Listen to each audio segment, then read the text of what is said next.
This officer thought he was in control. He had already decided how this was going to end. Another arrest, another man in a suit who thought money made him untouchable. The park was quiet that afternoon. Joggers moved slowly along the path. A couple walked their dog near the fountain. Leaves shifted gently in the breeze. And right in the middle of that calm scene, Officer Daniel Mercer had his hand firmly gripping the shoulder of a man in a perfectly tailored Navy suit. The officer's voice was loud enough for everyone nearby to hear. "Sir, I'm going to ask you one last time to identify yourself." The man in the suit didn't raise his voice, didn't pull away, didn't argue. He simply looked forward calmly, measured, controlled, as if the situation unfolding around him was temporary. What Officer Mercer didn't know yet was that 3 different federal offices were already familiar with that man's name, and none of them would be pleased with what was happening in this park. But that wasn't the real problem. The real problem was that the officer had already crossed a line that couldn't be uncrossed, and everyone watching was about to see it. The officer tightened his grip. "Sir, you've been warned twice. Loitering complaints came in, you refused to cooperate. Now you're being detained." Still calm, the man slowly turned his head. His eyes met the officer's. "Officer," he said quietly, "I believe you're making a mistake." Mercer scoffed. "They always said that. Every lawyer, every executive, every politician's son." "You people always say that," Mercer replied. A few people nearby had stopped walking.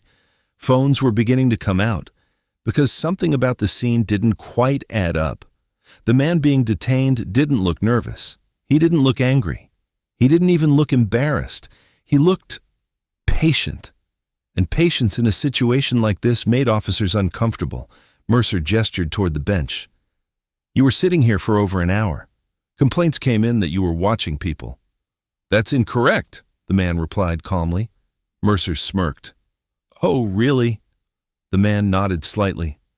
"I was waiting." "For what?" Mercer asked. The man's answer came without hesitation. "For someone who outranks you." A couple people nearby laughed quietly.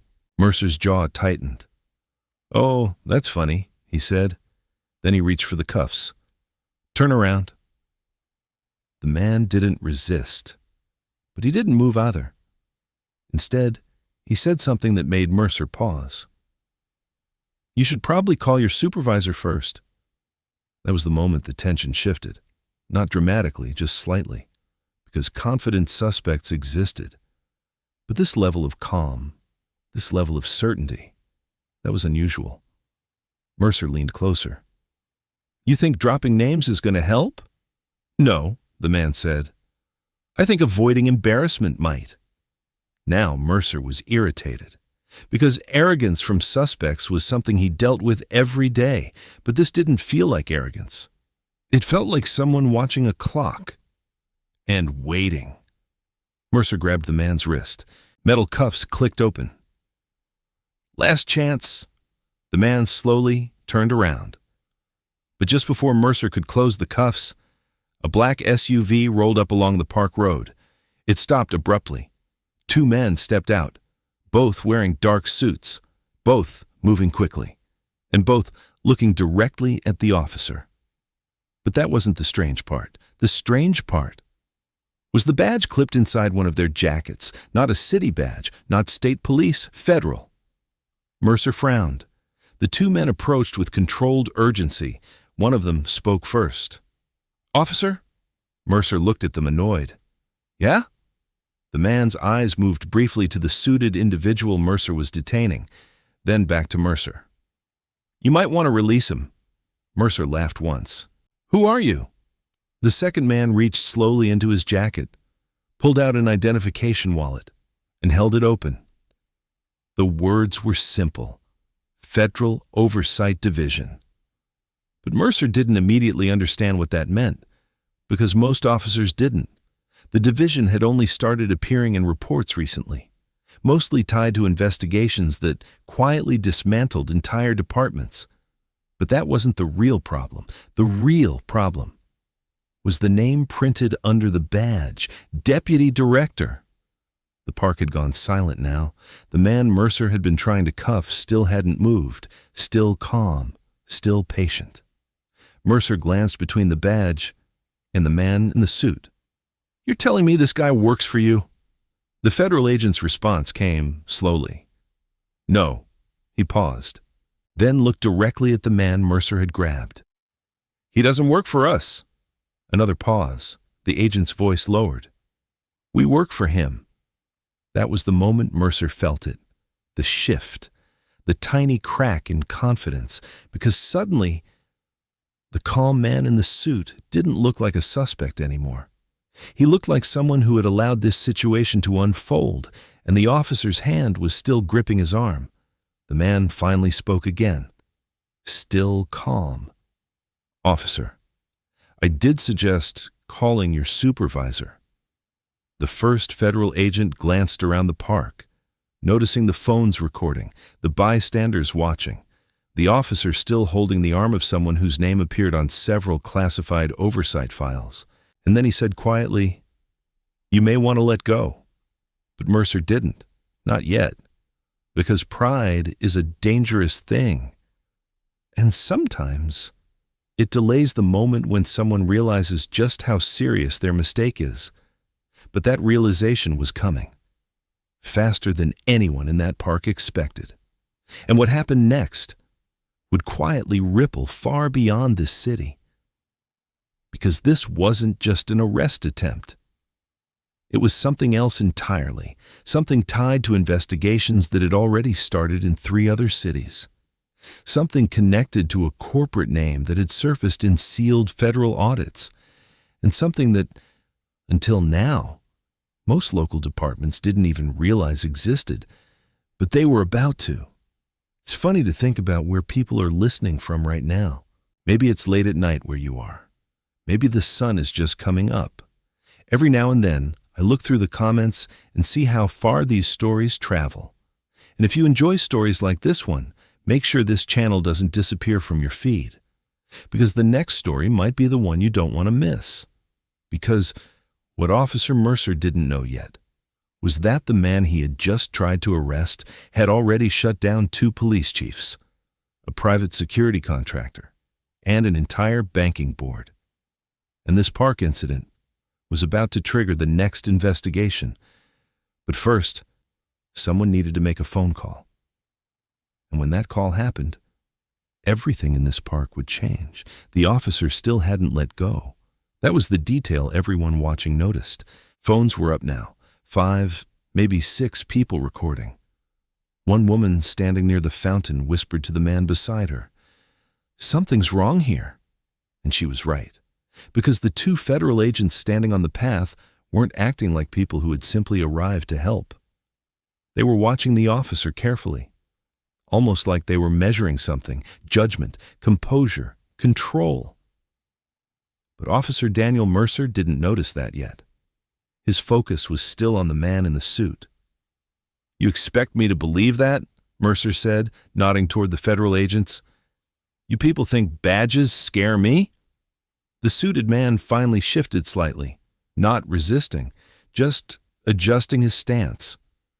"You're not supposed to be scared, officer," he said calmly. "You're supposed to be careful." Mercer laughed under his breath. "Careful?" Then he tightened his grip. "You're in my park, my jurisdiction." The first federal agent exhaled slowly, not frustrated, just disappointed. "Officer Mercer," he said. The officer froze slightly. "How do you know my name?" The agent tilted his head toward Mercer's chest. "Your name tag." But that wasn't entirely true, and Mercer would learn that later. The second federal agent stepped forward half a step. "Let him go." Mercer didn't. Instead, he said something that would replay later in more than one internal report. "If he's so important, he can identify himself." Silence. The calm man looked at Mercer again. And then something changed, just slightly. The patience was still there. But now, there was something else. Decision. He reached slowly into the inside pocket of his jacket. Mercer immediately reacted. "Don't—" But the federal agents didn't move. They didn't even flinch. That alone should have told Mercer everything. The man removed a thin black card holder, opened it, and held up a credential. Not a driver's license, not a corporate ID, something else. Simple, dark, minimal. Mercer stared at it, because it didn't look like any badge he'd seen before. But the lettering was clear. Federal Oversight Division below that. A name. Mercer blinked, then looked again. The man calmly held the credential in place long enough for Mercer to read it twice, then 3 times. Because sometimes the brain refuses to accept information that rewrites the entire situation. "Inspector?" Mercer's voice trailed off. The suited man finished the sentence for him. "Inspector General." A breeze moved through the park. Leaves shifted across the walkway. No one spoke, because the title meant something, even if Mercer didn't fully understand it yet. The federal agents stepped closer now, but they still weren't rushing, still controlled.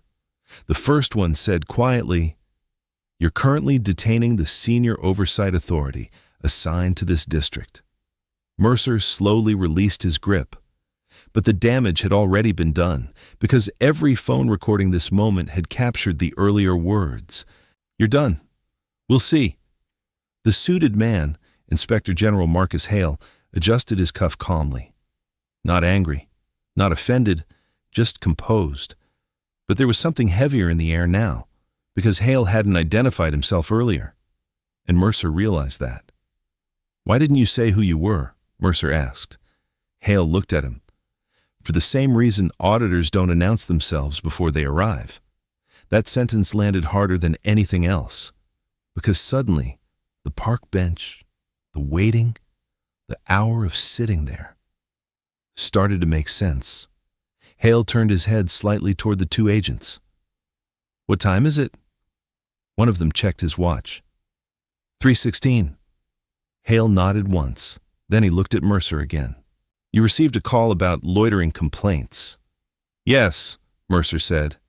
Hale nodded slowly. "I know." Mercer frowned. "You know." Another pause. Then Hale said something that would later appear word for word in a federal briefing. "Because we filed it." A ripple moved through the small crowd. Even the federal agents exchanged a glance. Mercer stared. "You... what?" Hale gestured lightly toward the bench. "We've been running field response evaluations in several cities." The words hung in the air. Field response evaluations. "That complaint was part of the test," Hale continued. Mercer felt his stomach tighten, because now pieces were sliding into place. The calm, the waiting, the agents arriving. But that wasn't the real problem. The real problem was the next sentence. "You were not the first officer to respond." Mercer blinked. "What?" Hale looked toward the path behind him. 2 others arrived earlier. Mercer's head snapped around. "What?" "They left after a brief conversation," Hale said. "No detention. No escalation." Mercer's chest tightened slightly. "Then why was I called?" "You weren't called," Hale replied calmly. "You volunteered." That silence again, heavy now, because Mercer remembered the dispatch channel. He had taken the call, said he was nearby, said he'd handle it. The first federal agent spoke again. "Officer Mercer, you were under observation from the moment you approached the bench." Mercer slowly looked around. The joggers, the couple with the dog, the man tying his shoe near the path, the woman holding her phone. Not all of them were bystanders. 2 of them were agents. And suddenly, Mercer realized something terrifying. This wasn't random. This had been designed, tested, observed. Hale closed the credential holder and slipped it back into his pocket. "You escalated within 45 seconds. The second agent added quietly, "You initiated physical contact at 1:12.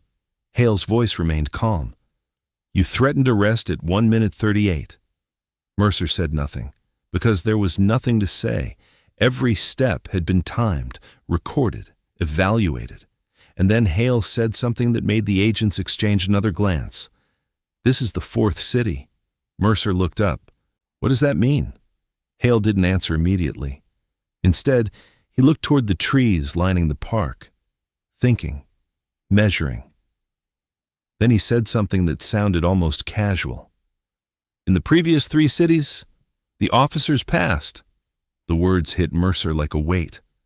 Passed, which meant something else, which meant, "You didn't," Hale said quietly. One of the agent's phones vibrated. He looked down, then back up at Hale. "Sir." Hale nodded. "Go ahead."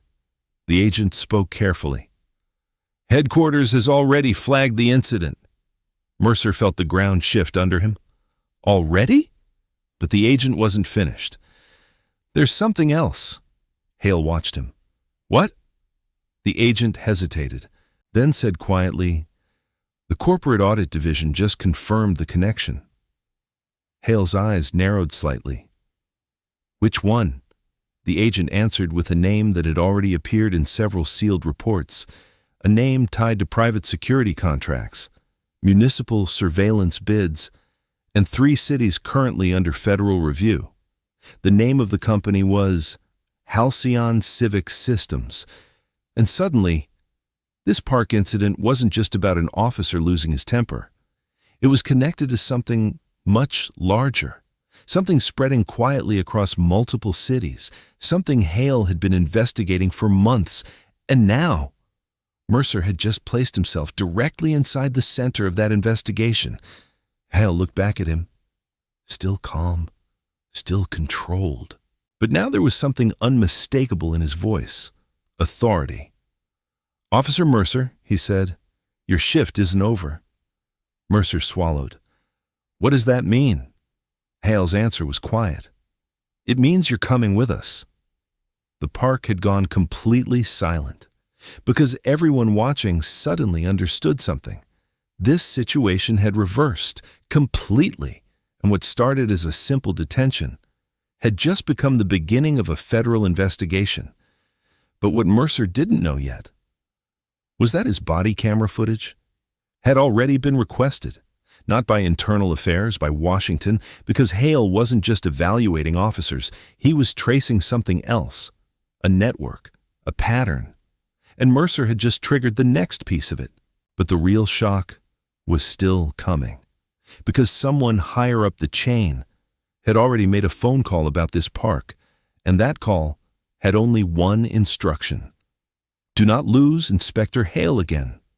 By the time the black government sedan pulled away from the park, Officer Daniel Mercer had stopped speaking, not because he had accepted what was happening, because he was still trying to understand it. An hour earlier, he had stepped into the afternoon convinced he was the one with authority. A patrol officer with a clean record, a strong arrest history, and a reputation inside the precinct for being decisive. Some called him aggressive, some called him reliable. Mercer preferred effective. Now he sat in the back seat of a federal vehicle with no cage, no uniformed escort, and no explanation beyond a single sentence from Inspector General Marcus Hale. "Your shift isn't over." It was almost insulting the way Hale delivered it, calm, controlled, as if he were not speaking to a police officer whose world had just shifted under his feet, but to a clerk who had filed a document in the wrong drawer. Hale sat across from him in the rear-facing jump seat, jacket unbuttoned now, one hand resting loosely on a leather folio. 2 agents occupied the front. No sirens, no lights, no urgency. That was what bothered Mercer most. People moved fast when something was wrong. These people moved slow when something was very wrong. Outside, the city slid by in late afternoon gold. Cafes, bus stops, office towers throwing long shadows across sidewalks, full of people who had no idea that one quiet park encounter had just crossed into federal jurisdiction. Mercer leaned forward slightly. "Where are we going?" No one answered immediately. Then Hale looked up from the folio. "Your district command annex." Mercer frowned. My precinct? Not exactly. Hale glanced back down. The lower conference site your department uses for media containment and disciplinary review. Mercer felt a pulse of heat rise behind his ears. He knew the room. Everyone did. No windows, concrete walls, audio recording built into the ceiling, the kind of room used when a department needed control before a story reached the public. He stared at Hale. You're taking me to an internal affairs room? No, Hale said. I'm taking you to the room your chief was told to prepare 23 minutes ago. Mercer held his gaze. My chief? Hale nodded once. He'll be there. The sedan turned sharply into a municipal access lane behind the district complex. But that wasn't the real problem. The real problem was the way the two agents in the front exchanged a glance when Hale said, Chief. Not surprise. Recognition. As if that word in the city did not simply mean police chief, as if it meant a variable in a larger pattern. Mercer saw it, and once he saw it, he couldn't unsee it. The car stopped. No garage attendants, no local security greeting them. A service entrance stood open. Inside waited two city officials Mercer recognized immediately, and both of them looked like men who had been called away from something they did not want interrupted. Deputy Commissioner Rowan Ellis, Chief Martin Vale. Neither smiled. Neither stepped forward. Mercer got out of the car and straightened instinctively, the habits of the uniform still clinging to him even in plainclothes patrol posture. Hale exited after him, adjusted his jacket once, and began walking toward the building without waiting to be invited. That, more than anything, changed the air. Chief Vale was a proud man, controlled in public, ferocious in private. Mercer had seen captains fold under a look from him. But now, Vale did not bark. He did not posture. He simply said, Inspector Hale, with the flattened tone of a man already losing ground. Hale nodded. Chief, Deputy Commissioner Ellis tried for something lighter. You could have started with a phone call. Hale kept walking. I did. Ellis's mouth tightened. They entered the building, down one corridor, then another. No one spoke until the steel door opened and the conference room appeared. 3 people were already inside, a city attorney, a civilian oversight liaison, and a woman Mercer had never seen before, seated at the end of the table with a laptop open and 6 folders arranged in perfect alignment beside her. She wore no badge on her belt, no visible insignia, no expression. But when Hale entered, she stood. Sir. Hale inclined his head. Ms. Voss. The name landed harder than it should have. Mercer did not know why until minutes later. Everyone took seats except Hale, who remained standing at the head of the table. Mercer was guided to a chair midway down, not handcuffed, not restrained, which somehow made it worse. It implied choice. It implied that every word from here on would be attached to him not through coercion, but through witness. A camera light glowed red in the corner. The room audio activated with a soft click. Hale finally spoke.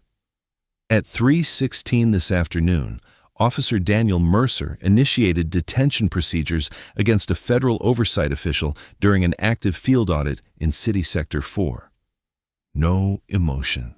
Just record. He set the folio on the table, opened it, removed a single page. At 3:17, incident capture was transmitted to District Review. Another page. At 3:19, Central Review flagged alignment markers consistent with 3 ongoing municipal interference investigations. Chief Vale shifted in his seat. Mercer turned to look at him. The chief kept his eyes on Hale, and suddenly Mercer understood the first terrible truth. The room was not about him. He was the trigger. Hale placed both palms on the table and looked toward the woman with the laptop. Ms. Voss, she tapped once. A screen on the wall came alive. Body camera footage, Mercer's footage, the park path, the bench, Hale seated calmly, Mercer approaching. Then, the audio. Sir, I'm going to ask you one last time to identify yourself. Every word sounded different in a room like this, louder, sharper, dumber. The footage continued. You people always say that. Turn around, last chance. Mercer felt the back of his neck go cold. Nobody in the room interrupted. Nobody rescued him with context or tone or street-level interpretation. The recording did not care about intent. It only cared about sequence. The video paused right as the agents entered frame. Ms. Voss tapped again. The screen split into 4 panes. Mercer stared. Other footage, other cities. One in a transit plaza, one outside a courthouse, one in the lobby of a civic center. In each, the same pattern. Hale or one of his field auditors waiting. A complaint. An approach. An officer response. In 3 panes, the officers de-escalated, asked questions, maintained distance, requested supervisors. In Mercer's pane, he reached first. Threatened arrest first, escalated first. The silence that followed was not dramatic, it was administrative. That made it worse. Hale looked at Chief Vale. Would you like to explain why your district was the outlier? Vale leaned back slowly. With respect, one field interaction doesn't establish district culture. Hale's eyes didn't move. No, but procurement records do. Now the room changed, not visibly, but internally. Mercer felt it before he understood it. Chief Vale's expression did not collapse. It calcified. Deputy Commissioner Ellis folded his hands. The city attorney looked down. Miss Voss opened the first folder, and Hale turned one page in the folio with the care of someone handling evidence already weighed and measured. What happened in the park, he said, mattered, but not because Officer Mercer made a bad decision. He paused. It mattered because he made the decision your system trained him to make. Mercer stared at him. That sentence landed in his chest like a strike, because for the first time all day, someone was not talking around him. They were talking through him. Hale nodded to Ms. Voss. She slid a document across the table, not to Mercer, to the civilian oversight liaison. Then another to the city attorney. Then one to Deputy Commissioner Ellis, not one to Chief Vale. Mercer noticed that, and Hale noticed Mercer noticing it. What you didn't know in the park, Hale said, was that your city has been under layered review for 11 weeks. He let that settle. Use of force data anomalies, selective dispatch routing, privately contracted surveillance expansions, unlogged public complaint suppression. The next words came softer. And one recurring vendor. Ms. Voss turned the laptop. Halcyon Civic Systems appeared across the screen in black corporate lettering over a procurement dashboard dense with dates, contract numbers, and district authorizations. Mercer had never heard the name before today. Chief Vale had. That much was obvious. Hale spoke without looking at the screen. Halcyon entered this city through traffic analytics. Then emergency response software. Then civilian camera integration. Then officer behavioral scoring. Mercer frowned. Behavioral scoring?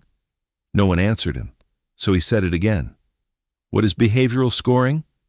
This time, Ms. Voss looked at Hale. Hale gave a small nod. She answered.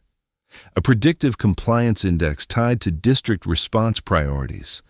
Mercer blinked. That meant nothing, Hale translated. It's a system that quietly rewards officers for high-control encounters and flags low-intervention responses as poor initiative. Mercer looked from Hale to the screen, then to Chief Vale, then back. You're saying the department grades us for escalating? Not officially, Hale said. Operationally. The room went still, because once spoken plainly, the thing could no longer hide inside policy language. Mercer thought back. Command talks, shift summaries, performance reviews, initiative, presence, assertive field management. He had heard the language for years. Not once had it sounded like a trap. But that wasn't the real problem. The real problem was that he suddenly believed Hale, because pieces of his whole career were lining up in ugly order. The calls officers competed to take, the kind of stops supervisors praised, the complaints that disappeared if the paperwork used the right phrasing, the unwritten pressure to dominate first and justify later. Mercer looked at Chief Vale. "You knew?" Vale's eyes hardened. "Watch your tone, officer." Mercer almost laughed. It came out as breath. "My tone?" He leaned forward. "My tone is the problem in this room?" Chief Vale stood.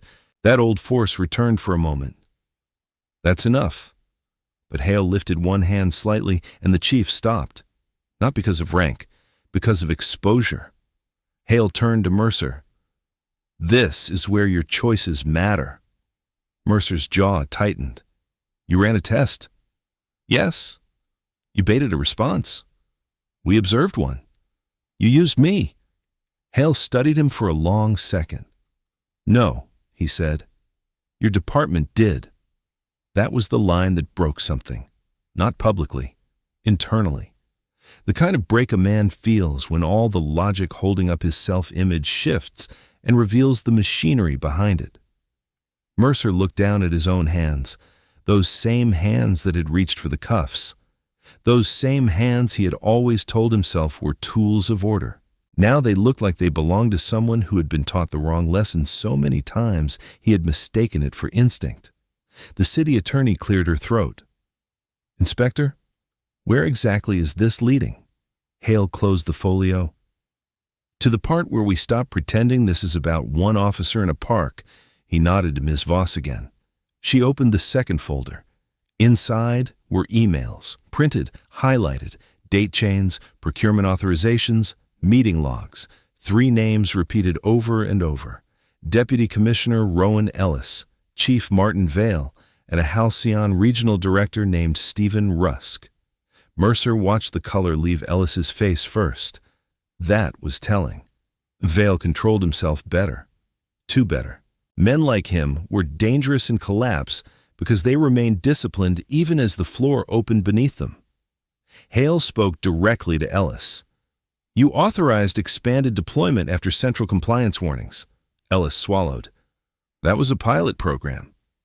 "You overrode legal review?" "It was urgent." "You rerouted complaint intake away from civilian oversight." Ellis said nothing. Hale turned to Vale. "You integrated patrol scoring language into command briefings without public disclosure." Vale answered carefully. "We adopted best practice framing from a vendor model." Hale's reply came instantly. "A vendor under federal fraud review." No one moved. No one reached for water. The room was too far past comfort for that. Mercer felt something else rising now. Not fear. Not exactly. Anger. But not the clean anger he felt in the field. This was heavier, humiliating, because he could suddenly see his role in a machine he had mistaken for merit. He had thought he was being rewarded for strength. Maybe he had simply been profitable. Hale paced once to the far end of the table, then back. In the reflected screen light, his face looked harder than it had in the park, still calm, never loud, but stripped of any remaining courtesy. 3 cities before this one showed the same architectural pattern, he said. Local authority inflated through outsourced systems. Supervisors insulated by software language. Public contact pushed toward confrontation. Complaint channels narrowed. Internal praise tied to visible control. He stopped behind Mercer's chair. "And every time we followed the chain, we found Halcyon." Mercer turned slightly. "Why?" Hale looked at the screen, not at him. "Because fear sells." The room absorbed that. "Cities buy systems faster when the public feels disorder," Hale continued. "Departments accept predictive tools faster when command fears liability. Officials sign contracts faster when vendors promise control." His voice lowered. "Then control always looks cleaner on paper than accountability." Ms. Voss's phone buzzed. She checked it, then looked to Hale. "Sir," he nodded. "Say it." "Rusk is in the building." Everything froze. Even Chief Vale looked up sharply. Mercer stared. The Halcyon guy? Ms. Voss nodded once. Requested entry through legal counsel 5 minutes ago. Hale almost smiled, not out of pleasure, out of inevitability. What they had missed, he said quietly, almost to himself, was timing. He looked to the city attorney. Who let him in? She hesitated. Corporate counsel invoked municipal contract review. So he came to contain it, Hale said. No one contradicted him. He turned toward the door. Bring him. An agent stepped out immediately. The room shifted into another register now, one Mercer hadn't expected to witness firsthand. Up to this point, it was exposure, internal, controlled. Now it was becoming confrontation, and Hale had wanted that. Mercer realized it with a chill. The park hadn't just been a field test. It had been bait for a larger response. Inspector Hale hadn't sat on that bench to measure one officer. He had sat there to force movement higher up the chain. Do not lose Inspector Hale again. Now Mercer understood. Not lost physically, lost from the trail. Footsteps approached. The door opened. Stephen Rusk entered with polished confidence, expensive suit, silver tie bar, and the shallow irritation of a man accustomed to smoothing crises with private language and controlled rooms. He stopped when he saw Hale. The confidence dimmed, but only slightly. Inspector? Hale said nothing. Rusk glanced around the room. Chief Vale looked away first. That told Mercer everything. Rusk recovered quickly. I understand there's been an unfortunate misunderstanding involving a field interaction in contract analytics. Mercer almost laughed again. Contract analytics. That was what they called the thing that had trained him to treat calm men on benches like threats. Hale motioned to the empty chair. Sit. Rusk remained standing. I'm here as an advisor. No, Hale said. You're here because you panicked. That struck. Rusk's jaw flexed. With respect, this is still a municipal matter. No, Hale said again. It stopped being municipal when your software began shaping public authority without disclosure. Rusk spread his hand slightly. Our tools only assist local discretion. Hale nodded once to Ms. Voss. She tapped the laptop. A new screen appeared. Internal Halcyon presentation slides. Mercer saw terms like assertive contact optimization, authority confidence reinforcement, public compliance retention. And there it was. The truth no one in the field had ever been meant to see. Not training, engineering. Rusk's face changed. Not much, enough. The civilian oversight liaison whispered, My God! Hale spoke into the silence. You modeled police behavior as a purchasable output. Rusk tried to recover. These are conceptual strategy materials. These are deployment documents, Hale said. These cities were test markets. Rusk did not answer. Hale stepped closer. What you didn't know was that one of your own internal reviewers delivered archive copies to federal investigators 9 days ago. That was the public collapse scene, though no one shouted, no one needed to. Because in one sentence, Hale told everyone in the room the secret had already escaped the walls designed to keep it. Rusk looked toward Ellis. Ellis looked down. Vale said nothing. Mercer stared at all of them, the chief, the commissioner, the vendor. Men who had seemed untouchable inside his professional world now looked like figures caught in a white light too clean to hide in. And then Hale made the move that ended the room. He placed a final folder in front of Mercer. Not anyone else. Mercer looked at it, but didn't touch it. What is that? Your reviews, Hale said. Mercer opened it slowly. Commendations, supervisory notes, performance rankings, then cross-reference marks in red. Each praise note linked to dispatch maps, contact severity indexes, post-incident approval patterns. A picture emerged. He had been advanced, praised, and steered because he fit the system's desired behavior profile, not because he was the best officer in the room, because he was the most useful one. Mercer looked up, and for the first time all day there was no defensiveness left in his face, only the naked shock of a man seeing the script of his own career written by strangers. "Why show me this?" Hale answered with the same calm he had used in the park. "Because moral clarity matters when systems collapse." Mercer swallowed. "And what happens now?" Hale's eyes held his. "That depends on whether you want to protect your pride or tell the truth." No one in the room breathed easily after that. Outside the conference wall, the building hummed with ordinary municipal life. Phones ringing, elevators moving, doors opening and closing, entire floors of bureaucracy still pretending this was another evening. But inside the room, the city had already split into before and after. Chief Vale stood abruptly. "This is an ambush." Hale turned. "No," he said, "the park was an ambush." Then, after the briefest pause, "This is a record." Vale took one step back as if slapped. Ellis wiped his forehead. Rusk said, "You can't burn a city over a pilot program." Hale looked at him with quiet contempt. "You burned it. I just turned on the lights." That was the line that would travel. Through press briefings, through leaked transcripts, through whispered department conversations in cities not yet named publicly. "I just turned on the lights." Mercer looked around the room and understood something else. This was bigger than his city. The references to other districts, other audits, other files, the unseen map of cities under review, the same vendor, the same pattern, the same promise of order concealing a marketplace for authority itself.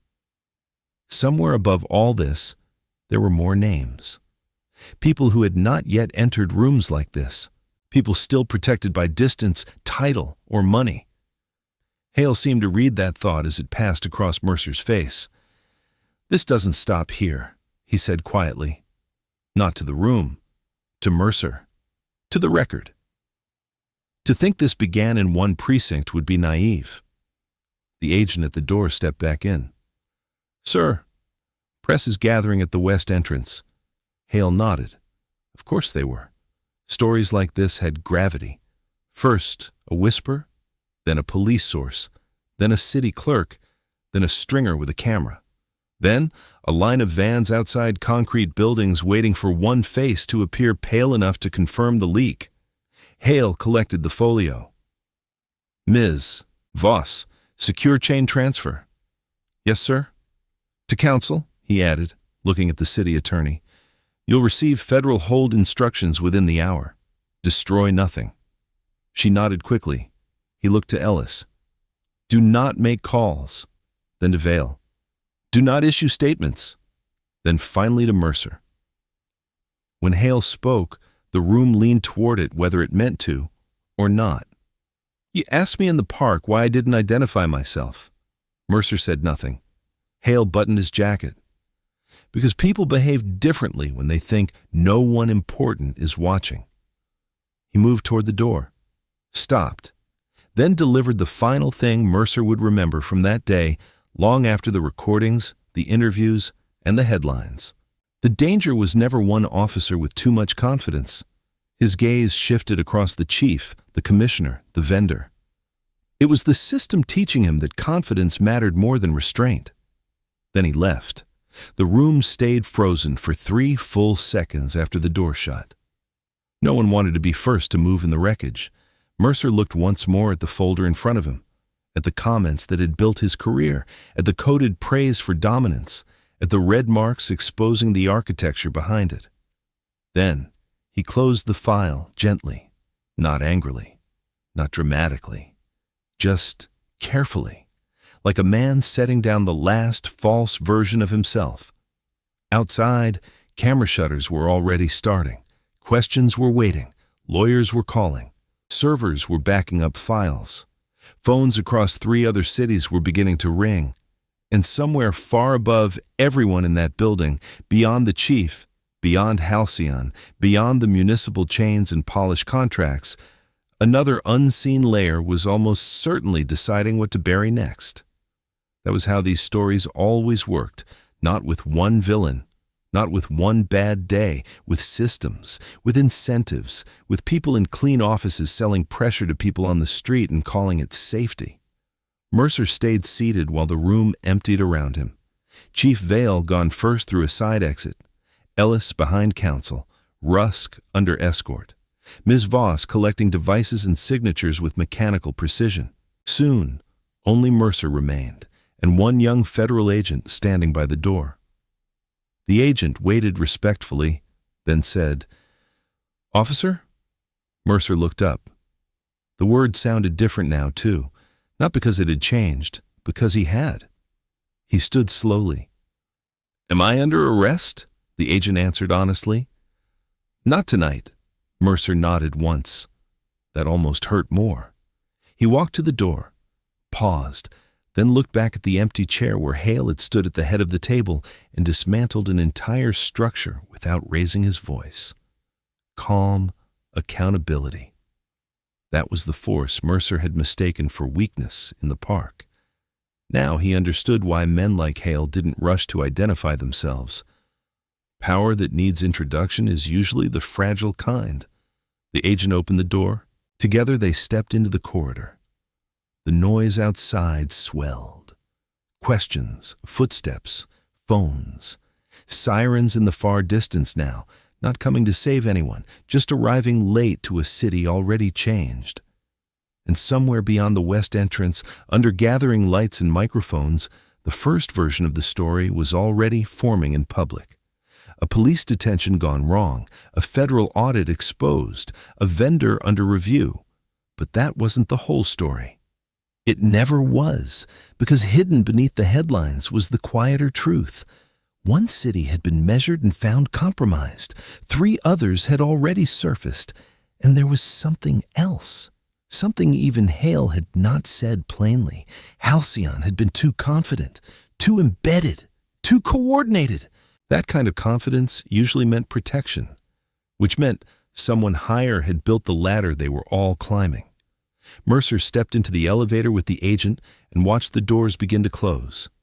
In the narrowing gap, the hallway lights looked cold and exact, like a place designed not for justice, but for revelation. And as the doors sealed shut, one thought settled over the whole day with the weight of iron. The man on the bench had never been waiting for an officer.